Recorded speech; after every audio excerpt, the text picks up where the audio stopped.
এখন আমরা জানবো যে এনএসএআইডি থেকে কিভাবে অ্যাথেরোস্ক্লেরোসিস হচ্ছে। এনএসএআইডি কি না, এনএসএআইডি হলো এক ধরনের ড্রাগস, যেটাকে আমরা বলি non steroidal anti inflammatory drugs.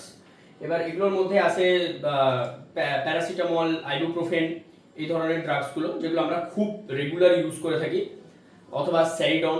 এই স্যারিডন খেলে আমাদের মাথা ব্যথা হলে আমরা অনেক সময় স্যারিডনও খেয়ে নিই। তো এই সমস্ত ড্রাগসগুলো এনএসএআইডির আন্ডারে আসে। এবার এই এনএসআইডি কি করে না, আমাদের বডিতে একটা সাইক্লোঅক্সিজেনেস পাথওয়ে আছে, এই পাথওয়েটাকে বন্ধ করে। যেহেতু আমরা যখন জানি যে প্যারাসিটামল কক্স 3 ইনহিবিটর, সেই সাইক্লোঅক্সিজেনেস পাথওয়েগুলোকে এনএসআইডি ব্লক করতে থাকে।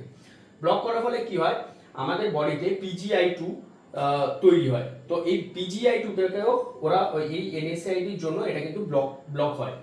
এইটা যখন কমতে থাকে, রিডিউস PGI2, এবং এর সাথে সাথে একটা ঘটনা ঘটতে থাকে বডিতে, সেটা হলো থ্রম্বোক্সাইন A2 আনঅপোজড ভাবে সে হচ্ছে বাড়তে থাকে তার লেভেলটা।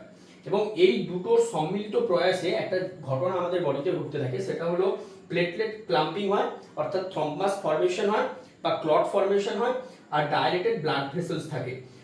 ডাইলেটেড ব্লাড ভেসেল থাকলে কি হবে না, আমাদের হাইপোটেনশন হবে, যার ফলে এই সম্মিলিত প্রয়াসের কারণে কি হচ্ছে না, আমাদের বডিতে অ্যাথেরোস্ক্লেরোটিক প্লাক তৈরি হচ্ছে।